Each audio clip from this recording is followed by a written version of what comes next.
श्रीरामचन्द्रपरब्रह्मणे नमः। श्रीगुरुभ्यो नमः। श्रीमात्रे नमः। श्रीगणेशाय नमः।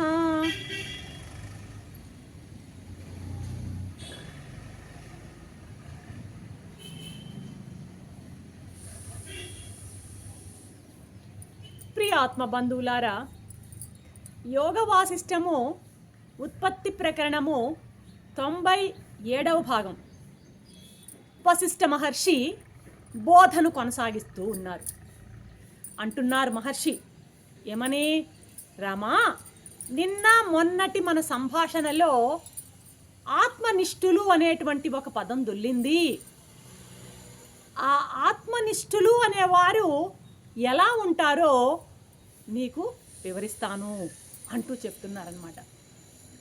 ఈ ఆత్మనిష్ఠులు ఎలా ఉంటారయ్యా అంటే, వీళ్ళు ఎప్పుడూ కూడాను తమ చిత్తాన్ని ఆత్మయందే నిలిపి ఉంటారు. చాలాసార్లు మనకి ఈ పదం వస్తుంటుంది.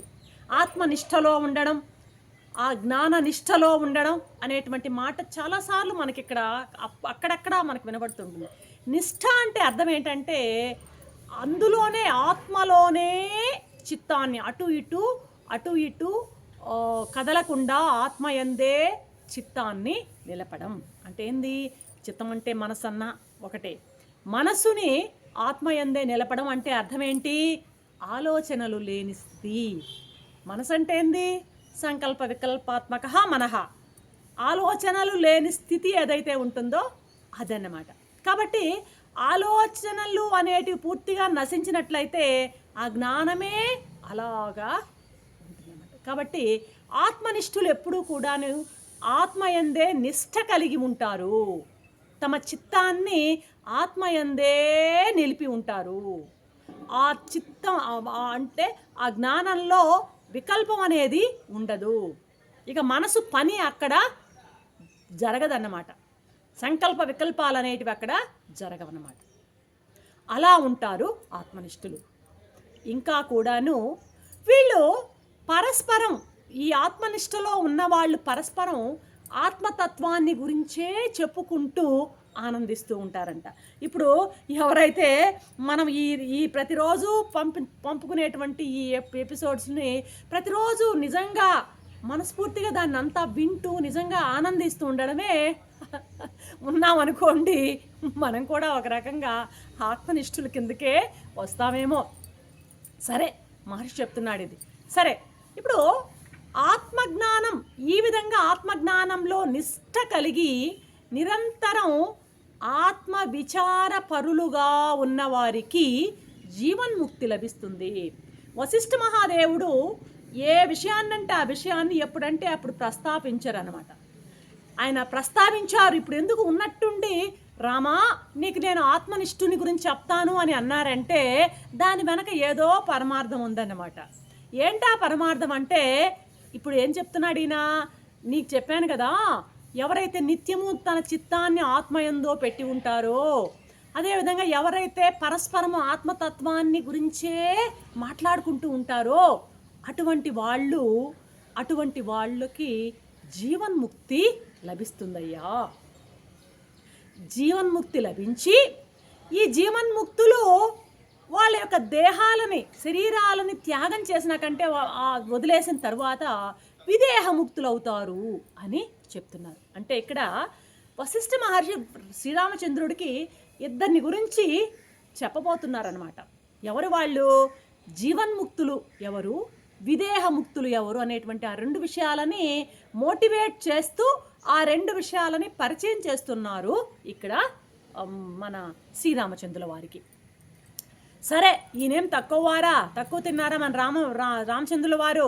వెంటనే వశిష్ఠ మహర్షి నోటి వెంట జీవన్ముక్తులు విదేహముక్తులు అన్న మాటలు విన్నంటనే శ్రీరాముడు వెంటనే అయస్కాంతంలాగా తగులుకున్నాడు. ఏమంటున్నాడు? మహర్షి, ఆ జీవన్ముక్తులు అన్నారే మీరు, ఆ జీవన్ముక్తులు అంటే విదేహముక్తులు అని రెండు పదాలు చెప్పారు కదా, వాళ్ళ యొక్క లక్షణాలు ఎలా ఉంటాయో నాకు తెలుసుకోవాలన్నటువంటి కుతూహలం కలిగింది కాబట్టి వెంటనే నాకు ఈ జీవన్ముక్తులంటే ఎవరో వాళ్ళ లక్షణాలు ఏంటో, విదేహముక్తులంటే ఎవరో వాళ్ళ లక్షణాలు ఏంటో నాకు చెప్పండి అని అంటున్నాడనమాట. కాబట్టి వేసేసాడు ప్రశ్న. ఇక అంటూ ఇంకా చెప్తున్నాడు రాముడు, అయ్యా అలా లక్షణాలను నేను మీ దగ్గర నుంచి తెలుసుకున్న తర్వాత నేను కూడా ఆ లక్షణాలని పొందేందుకు ప్రయత్నిస్తాను అని అడిగాడు, చెప్తున్నాడు శ్రీరామచంద్రుడు. దానికి వశిష్ఠుడు ఇప్పుడు ఆ జీవన్ముక్తుని యొక్క లక్షణాలని వివరిస్తూ వెళ్తున్నాడు. ఇక్కడ కొంచెం జాగ్రత్తగా ఈ పాయింట్స్ని కొంచెం మనం అర్థం చేసుకోవాలి, మనసు పెట్టి అర్థం చేసుకుంటే అర్థమవుతాయన్నమాట. మొట్టమొదట జీవన్ముక్తిని లక్షణాలని మొదలుపెట్టాడు వశిష్ఠ మహర్షి. మొట్టమొదటి ఏమంటున్నాడంటే, ఎవరైతే వ్యవహార దశలో కూడా అంటే వ్యవహారం చేస్తూ ఉన్నా కూడా ఈ ప్రపంచంలో ఎలా ఉండాలో అలా ఉంటాడు. ఏదో ఇది అర్థమయ్యి అవ్వకుండా ఉంది ఈ వాక్యం. ఎవరైతే ప్రపంచంలో వ్యవహారం చేస్తున్నా కూడా ప్రపంచంలో ఎలా ఉండాలో అలా ఉంటుంటాడో అటువంటి వాడు జీవన్ముక్తుడు అంటున్నాడు. అంటే ఇప్పుడు జీవన్ముక్తుడు కూడా మామూలుగా లోకంలో అందరిలాగే వ్యవహరిస్తూ ఉంటాడు. తిండి తిప్పలు అన్ని పనులు జీవన్ముక్తుడు కూడా చేస్తూనే ఉంటాడు. జీవన్ముక్తుడు అయినంత మాత్రాన ఆయనకి ఇంకా తిండి తీర్థాలు ఏమీ అవసరం లేదు అనేటువంటి భావన కరెక్ట్ కాదు. ఆయన తిండి తిప్పలు అన్నీ జరుగుతూ ఉంటాయి, లోకంలో వ్యవహారాలన్నీ చేస్తూ ఉంటాడనమాట. అయితే ఈ వ్యవహరిస్తున్నటువంటి పదార్థాలు, ఉదాహరణకి ఆయన తినాలి తాగాలి, తర్వాత ఇంకా అది ఇది ఆ పని ఈ పని అందరు చేసినట్టే చేయాలి, ఇలా ఆ వ్యవహారాలు చేస్తున్నప్పుడు ఎప్పటికప్పుడు ఆ విషయాలు ఆ పదార్థాలు అస్తమించిపోతూ ఉన్నా కూడాను ఆ పదార్థాల స్థానంలో ఆకాశమే దర్శనం ఇస్తూ ఉంటే అది జీవన్ముక్త స్థితి అంటారు. మనకు అర్థం కాలే ఇది. ఇప్పుడు ఉదయం లేచాం, వాని చుట్టూ జీవన్ముక్తుని చుట్టూ కూడా పదార్థాలు ఉంటాయి. తినాలి తాగాలి, ఆ పని ఈ పని చేయాలి, కాలకృత్యాలు చేసుకోవాలి, అర్థమైందా, ఇంకా సేకరించుకోవాలి, అవి ఇవి అన్నీ చేస్తూ ఉంటాడనమాట. అలా చేస్తున్నప్పుడు ఆ వ్యవహారాలతో ఆ పదార్థాలతో అతను వ్యవహరిస్తూ ఉంటాడు, అన్నీ మనలాగానే చేస్తూ ఉంటాడు జీవన్ముక్తుడు కూడా. కానీ అతను వాటిపై దృష్టి పెట్టి చూచాడంటే ఆ దృశ్యం ఏమవుతుందంటే ఎక్కడికక్కడ లయమైపోతూ ఉంటుంది. ఆ దృశ్య స్థానంలో అంతవరకు ఉన్నటువంటి దృశ్య పదార్థం ఉంటే ఇప్పుడు కేవలం ఆకాశమే మిగులుతుంది. ఇది కూడా కొంచెం అర్థమైనట్లేదు. ఫర్ ఎగ్జాంపుల్, అతను ఏదో ఒక పని చేస్తున్నాడు అనుకుందాం, ఒక తిండి తింటున్నాడే అనుకుందాం, ఒక భోజనాన్ని తింటున్నాడు జీవన్ముక్తుడు. ఇప్పుడు ఏంటంటే అతను దాన్ని అలాగా భోజనాన్ని తింటున్నప్పుడు అతని భావన ఎలా ఉంటుంది, ఆ ప్లేటు, అందులో ఉన్న ఆహారము, ఆ తినడము, ఆ తింటే వచ్చే రుచి అన్నీ కూడాను లయమైపోతూ ఉంటాయి. ఇప్పుడు అర్థమవుతుంటుంది మనకి. అంటే తినే పదార్థము బ్రహ్మమే, ఆ పదార్థం పెట్టిన ప్లేటు బ్రహ్మమే, చేత్తో తీసుకుంటున్నది, నా చేత్తో ఆహారాన్ని తీసుకుంటున్న ఈ చెయ్యి బ్రహ్మమే, ఆ ఆహారం నోట్లో పెట్టుకుంటే ఆ నాలుక కలిగేటువంటి రుచి బ్రహ్మమే, ఆ నాలుక మీద నుంచి లోపలికి వెళ్ళిపోతున్నది అది బ్రహ్మమే. ఇక్కడ ప్లేటు లేదు, ఆహారము లేదు, చెయ్యి లేదు, నాలుక లేదు, రుచి లేదు, ఏమీ లేదు, అన్నీ బ్రహ్మమే. ఇప్పుడు ఏమవుతుంది, ఆ పదార్థాల స్థానంలో శూన్యం మనకు కనపడుతుంది. అది ఇక్కడ శూన్యాన్ని చూడడం అంటే. ఇప్పుడు మళ్ళీ ఒక్కసారి ఆ వాక్యాన్ని మనం చేసుకుందాం. ఏమంటున్నాడు, పదార్థాలు ఉంటాయి కానీ అతను వ్యవహరిస్తూ ఉంటాడు, కానీ వాటిపై దృష్టి పెట్టి చూచాడంటే ఆ దృశ్యము ఎక్కడికక్కడ లయం అయిపోతుంటుంది. లయం అవ్వడం ఏంటి, దృశ్యము, ఆ దృశ్యము చూసే దృశ్యము, చూసే ద్రష్ట, ఆ ద్రష్ట చూసే చూపు అన్నీ కూడా జ్ఞానమే కదా. ఆ ప్లేటు, ఆ అన్నము, ఆ చెయ్యి, ఆ రుచి అన్నీ కూడా జ్ఞానమే కదా అనుకున్నప్పుడు అక్కడ పదార్థాలు ఏవి ఉండవు. అక్కడ మిగిలింది ఏంటంటే శూన్యము, ఆకాశమే. ఇది జీవన్ముక్తుని యొక్క స్థితి. అట్లాంటి శూన్యాన్ని నేర్చుకుంటే అది జీవన్ముక్తి స్థితి. వ్యవహారంలో మనం ఏ పని చేస్తూ ఉన్నా ఆ వ్యవహారంలో ఉన్న అంతా కూడాను అది బ్రహ్మమే అన్నటువంటి ఆ స్థితికి కనుక మనసు వస్తే అది జీవన్ముక్త స్థితి. ఇప్పుడు అర్థమైంది అనుకుంటున్నా. ఇక రెండవ లక్షణం ఏంటంటే జీవన్ముక్తుని యొక్క రెండవ లక్షణం, ఎవరైతే సుషుప్తిలో ఉండి కూడా మేలుకోగలడో, ఇది చూడండి తమాషా. గాఢ నిద్రనే సుషుప్తి అంటాం. సుషుప్తిలో మనం హాయిగా పరమాత్మతో ఏకమయ్యే ఉన్నాం. అక్కడ మనకి పరబ్రహ్మానికి తేడా లేదు. అయితే అక్కడ ఒక్క తేడా ఏంటంటే తమసుతో కూడిన అజ్ఞానంతో కూడినది. అది ఒక్కటే తేడా. అదే జ్ఞానంతో గనక ఉన్నట్లయితే భగవంతునికి మనకి తేడా లేదు. ఆ విషయమే ఇక్కడ మనకు చెప్పబోతున్నాడు వశిష్ఠ మహర్షి. ఎవడైతే సుషుప్తిలో ఉండి కూడా మేలుకోగలడో, సుషుప్తిలో ఉన్నప్పుడు కూడా మేలుకోవడం అంటే ఏంది?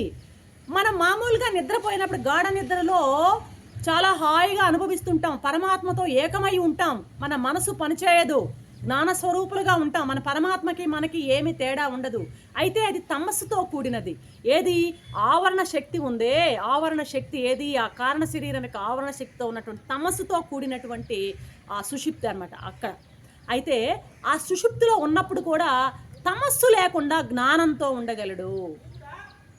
చీకటి లేకుండా, అజ్ఞానం లేకుండా జ్ఞానంతో ఎవడైతే ఆ సుషుప్తిలో ఉండగలడు, గాఢ నిద్రలో ఎవరైతే స్పృహలో ఉండగలడో, అది మనకు అర్థమవుతుంది. గాఢ నిద్రలో కూడా స్పృహ ఉండాలన్నమాట. ఉదయం లేస్తాము, లేచి చాలా ఆనందంగా ఉంది అంటాం, కానీ అప్పుడేం తెలియదు మనకి. అలా కాకుండా గాఢ నిద్రలో ఉన్నప్పుడు కూడాను ఎలా ఉండాలి? స్పృహతో ఉంటాడు. తమస్సు అనేది లేకుండా స్పృహతో ఉంటాడు. గాఢ నిద్రలో స్పృహతో ఉండడం అన్నది అది అంత సులభమైంది కాదు. ఎంతటి వాడైనా మనం ఎంత గాఢ నిద్రలో మన స్పృహతో ఉండగలము అంటే అది అంత ఈజీగా రాదు. ఎంత సాధన ఉండాలంటే ఎంతో సాధన చేస్తే కానీ, నిధిధ్యాసన బాగా నిధిధ్యాసనలో శీలించి నిజమైనటువంటి అంత జీవన్ముక్త స్థితి వచ్చేవాళ్ళం మనం ఎవరూ ఇక్కడ ఈ కాలంలో అసలు ఎవరు ఉన్నారో లేదో తెలియదన్నమాట. అర్థమైందా? గాఢ నిద్రలో స్పృహతో ఉండడానికి ఎంతటి వాడికైనా వీలు కాదు. ఎంతో నిష్ణాతుడు అయితే తప్పితే నీకు ఆ సాధ్యం కాదు. అటువంటి స్థితిలో ఆ సుషుప్తిలో ఏమవుతుందంటే జాగ్రత్త కనపడుతుందంట. అంటే సుషుప్తిలో జాగ్రత్తను చూడాలి. అది ప్రజ్ఞతో ఉండడం, తెలివితో ఉండడం, అర్థం. స్పృహతో ఉండడం అంటే సుషుప్తిలో జాగ్రత్తని చూడాలి. ఆ స్థితిలో సుషుప్తిలో మనకి జాగ్రత్త కనపడుతుంది. మళ్ళీ ఆ సుషుప్తి నుంచి మళ్ళీ జాగ్రత్తకు వచ్చినామనుకో ఎలా ఉండాలంటేనంట, జాగ్రత్తలో మళ్ళీ జాగ్రత్త కనపడకూడదంట. సుషుప్తిలో జాగ్రత్త కనపడాలట, జాగ్రత్తలో జాగ్రత్త కనపడకూడదట. చూడండి, ఇటువంటి వాడు జీవన్ముక్తుడు అంటారు. బాగా వినాలి ఇక్కడ మనం. సుషుప్తిలో జాగ్రత్త కనపడాలి, జాగ్రత్తలో సుషుప్తి కనపడాలి. అంతే కదా? సుషుప్తిలో జాగ్రత్త కనపడాలి, జాగ్రత్తలో సుషుప్తి కనపడాలి. అర్థవుతుందా? ఏంటి జాగ్రత్తలో సుషుప్తి కనపడడం అంటే? ఏమనుకుంటున్నారు?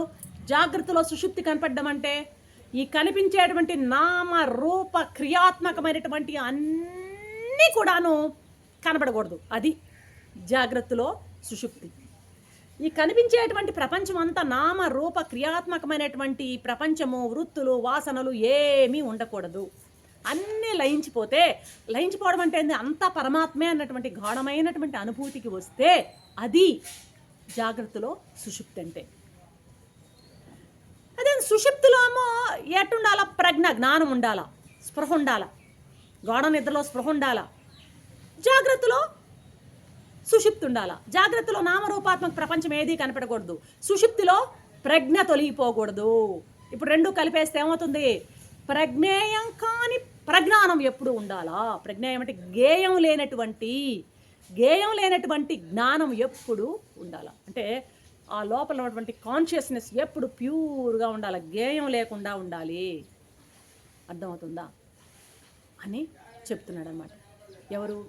వశిష్ఠ మహర్షి. అయితే ఏమంటున్నాడు? దేని గురించి అయితే నువ్వు స్పృహ పెట్టుకున్నావో అది తొలగిపోవాలన్నమాట. ప్రజ్ఞ మాత్రం తొలగకూడదు. ప్రజ్ఞ తొలగకూడదు, ప్యూర్ అవేర్నెస్ ఉండాలి. ప్రజ్ఞ తొలగకూడదు. దేని మీద అయితే స్పృహ ఉందో అవన్నీ కూడా తొలగిపోవాలి. ప్రజ్ఞ తొలగకూడదు, గేయం తొలగాలి, జ్ఞానం కాదు. జ్ఞానం ఉండాలి, గేయం తొలగాలి అన్నమాట. ఆ ప్రజ్ఞ ఎట్లా ఉండాలి అంటే కల్తీ లేని ప్రజ్ఞ. అర్థమవుతుందా? కల్తీ అంటే ఏంటి? కల్తీ అంటే ఏంటి? ప్రజ్ఞలో కల్తీలు ఏంటి అంటే వాసనలు, ఆ లోపల ఉన్నటువంటి వాసనలు, ప్రజ్ఞలో ఉన్నటువంటి కల్తీలు. ఈ వాసనలే మన కొంప ముంచుతుంటాయి అన్నమాట.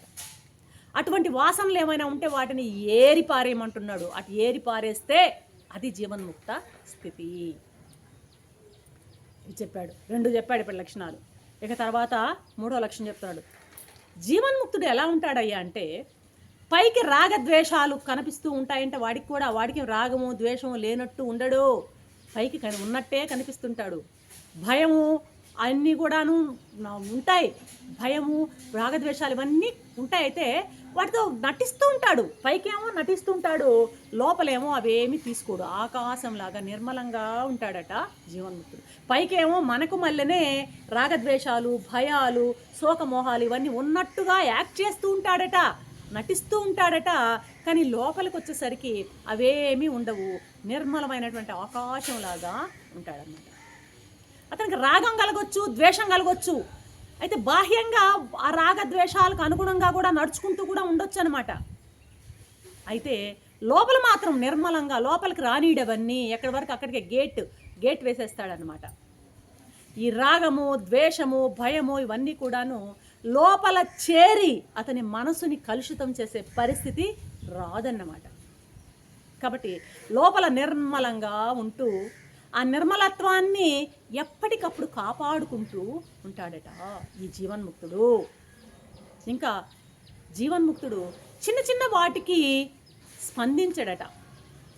రియాక్షన్ ఉండదు, వీనికి స్పందన ఉండదు అనమాట. చిన్న చిన్న వాటికంతా రియాక్ట్ కాడు. బాహ్యానికి నటిస్తూ ఉంటాడు, కోపం వచ్చినట్టు నటిస్తాడు, తాపం వచ్చినట్టు నటిస్తుంటాడు. కానీ ఇలా నటించడం ఎందుకు చేస్ట్ అయిపోతుందే కానీ మనసు మాత్రం ఎప్పుడు స్థిమితంగానే ఉంటుంది జీవన్ముక్తుడికి. కాబట్టి ప్రతి పదార్థంలోనూ కూడాను తన స్వరూపాన్ని చూసుకుంటూ ఉంటాడు.